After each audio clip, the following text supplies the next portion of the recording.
नमस्कार दोस्तों, मैं हूं संजना बिष्ट और स्वागत है आपका मेरे चैनल में। कुछ समय पहले की बात है। मध्य भारत में मालवा नाम का एक राज्य था जिसके राजा इंद्रद्युम्न थे। उनके पिता का नाम भरत और माता का नाम सुमति था।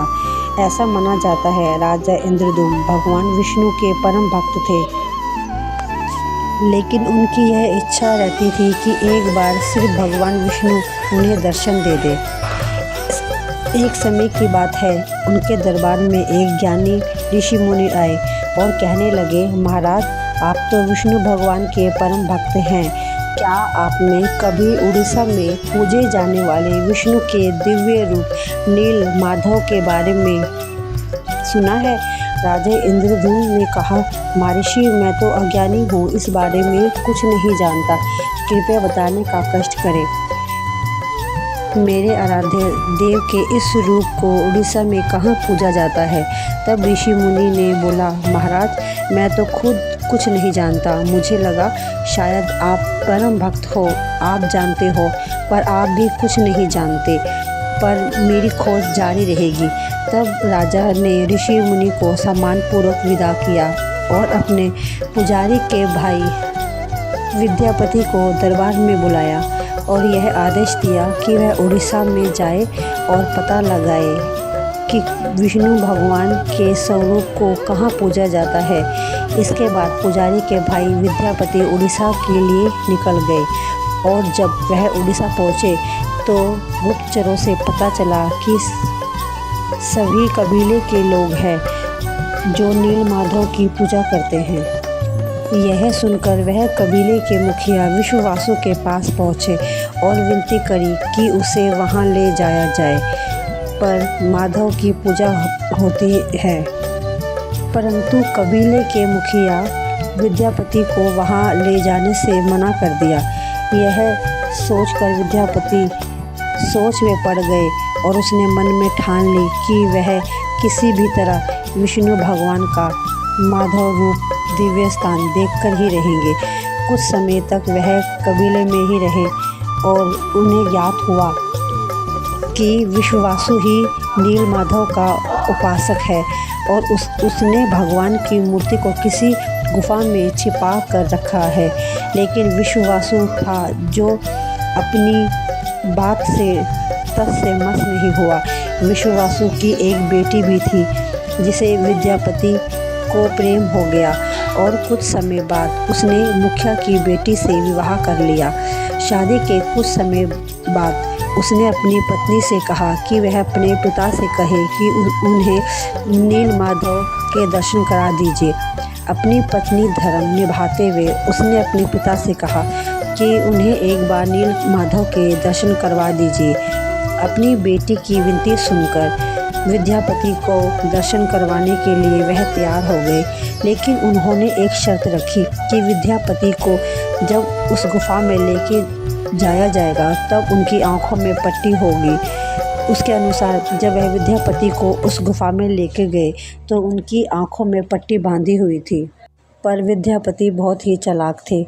उन्होंने जिस रास्ते से वह गुजरते गए उस रास्ते में कंकड़ फेंकते गए और दर्शन करने के बाद अगले दिन उसी कंकड़ों की मदद से वह नील माधव की गुफा तक पहुंच गए और वह मूर्ति चुरा ली और राजा इंद्रद्युम्न के पास ले गए।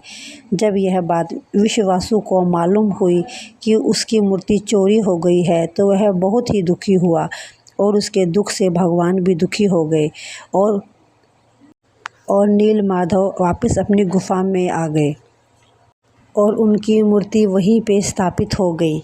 लेकिन साथ में ही उसने राजा इंद्रद्युम्न को दर्शन दिए और कहा कि वह उनके पास जरूर लौटेंगे, पर शर्त यह है कि वह एक विशाल मंदिर बनवाएगा।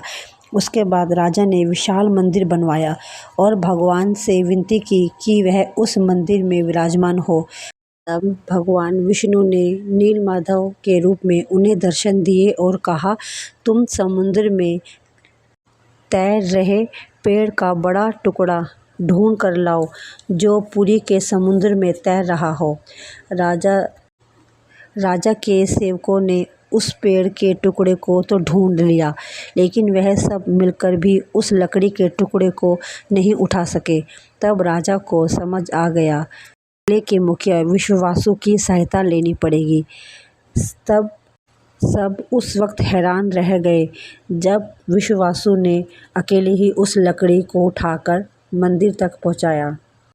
उसके बाद लकड़ी से मूर्ति बनाने के लिए उनके कई सेवक आए, लेकिन वह इस लकड़ी में छेद तक ना कर सके। तब तीनों लोगों के विश्वकर्मा बूढ़े आदमी का रूप लेकर आए और उन्होंने राजा को कहा कि वह नीलकमल माधव की मूर्ति बना सकते हैं, पर शर्त यह है कि वह 21 दिन तक मूर्ति बनाएंगे और इस बीच उन्हें कोई भी दखल अंदाजी नहीं करेगा। उसके बाद वह आरी छन्नी लेकर अंदर चले गए। कुछ दिन तक आरी छन्नी की आवाज़ आती रही। फिर 15 दिन बाद राजा की पत्नी अपने आप को नहीं रोक पाई और दरवाजे के पास तक पहुंच गई। फिर उसे लगा अंदर से कोई आवाज़ नहीं आ रही। उसे लगा बूढ़ा कारीगर मर गया। उसने राजा को आवाज़ लगाई कि अंदर कोई आवाज़ नहीं आ रही। राजा डर गया और डर के मारे वह उस बूढ़े की शर्त भूल गया और उसने सेवकों से मंदिर खुलवा दिया और मंदिर खुलते ही वह व्यक्ति गायब था और उसके अंदर भगवान नीलमाधव और उनके छोटे भाई की मूर्ति बनी थी, जिनमें उनके पैर नहीं बने थे और छोटे छोटे हाथ बने थे, जबकि सुभद्रा के हाथ और पाँव बने ही नहीं थे।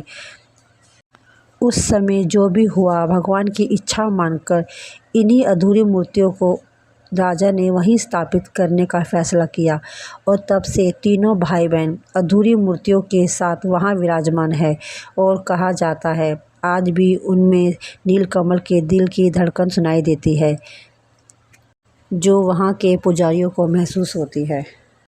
वीडियो अच्छी लगी हो तो लाइक और सब्सक्राइब करना ना भूलें। धन्यवाद।